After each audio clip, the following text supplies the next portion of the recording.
বন্ধুরা, অনুরাগের সময় দেখা যাবে যে দীপা নোটবুকটা ফেরত দিতে আসে।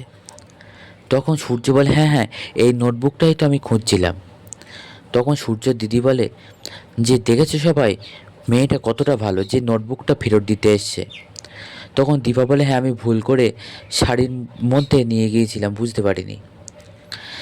এরপরে দেখা যায় যে সূর্যর দিদি বলে, বাবা, ওনাকে ভাইয়ের জন্য সবসময় দেখাশুনো করার জন্য রেখে দিলে কেমন হয়?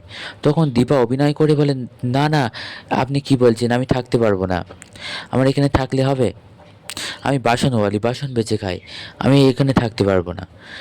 এরপরে দেখা যায় কুন্তলা আসে, আর কুন্তলা বলে, না, ওকে এইভাবে বিশ্বাস করা যাবে না, আগে ওর মুখ দেখতে হবে, ওর দীপা। তখন দীপা মনে মনে ভাবে এই কুন্তলার জন্যই সমস্ত প্ল্যান ভেস্তে যাবে মনে হয়।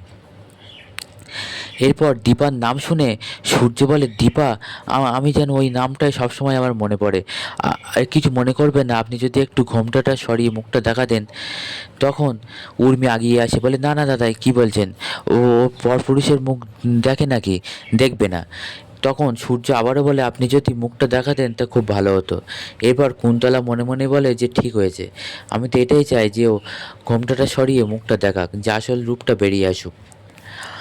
এরপরে তখন উর্মি বলে, না, আমি দেখছি, তোমাদের কাউকে দেখতে হবে না। এদিকে দীপা আগে থাকতেই ব্যবস্থা করে রাখে, মুখে মেকআপ করে রাখে এমন যে দেখলে ভয় লাগবে। দীপা বলে, না, আমি দেখাতে চাই না আপনাদের আমার এই মুখ, কারণ আপনারা দেখলে ভয় পেয়ে যাবেন। উর্মি তবুও কথা শোনে না। এরপর যেই ঘোমটাটা সরায়, উর্মি দেখেই অবাক হয়ে যায়, সবাই ভয় পেয়ে যায়।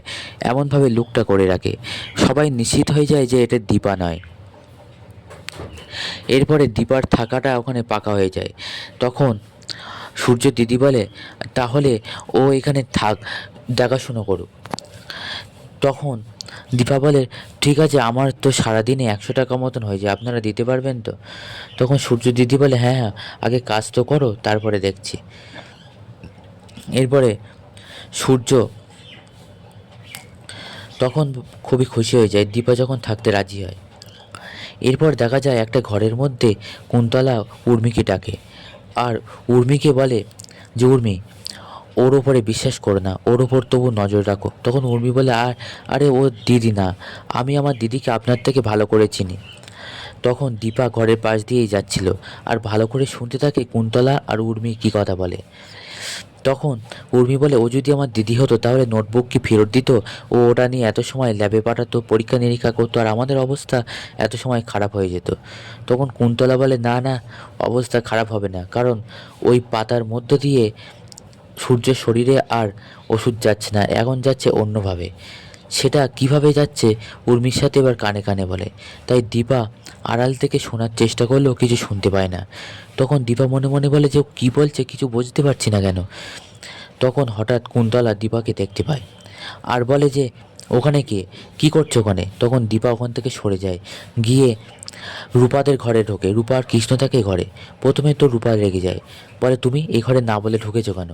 তখন দীপা ঘোমটাটা সরিয়ে মুখটা দেখায়। তখন রূপা বলে যে, মা তুমি? তখন দীপা সবটা বলে, আর বলে, তোকে এখন অভিনয় করতে হবে, নয়তো আমি ধরা পড়ে যাব। এরপরে রূপা অভিনয় করে, বলে, তুমি এক্ষুনি ঘর থেকে বেরো। এই বলে সবার সামনে মিছিমিছি ঠেলে ফেলে দেয়, আর দীপাও পড়ে যাবার নাটক করে। আর রূপা বলে, তুমি একদম আমাদের ঘরে ঢুকবে না। তখন কুন্তলার উর্মি দৌড়ে এসে দেখে, আর ভাবে যদি ওর মা হতো, দীপা হতো, তাহলে রূপা তো এরম ব্যবহার করতো না, নিশ্চয়ই তাহলে ওটা দীপা নয়। বন্ধুরা, এই ছিল আজকের মতন আপডেট। পরবর্তী আপডেট পেতে অবশ্যই আমাদের সঙ্গে থাকুন, আর চ্যানেলটিকে সাবস্ক্রাইব করুন।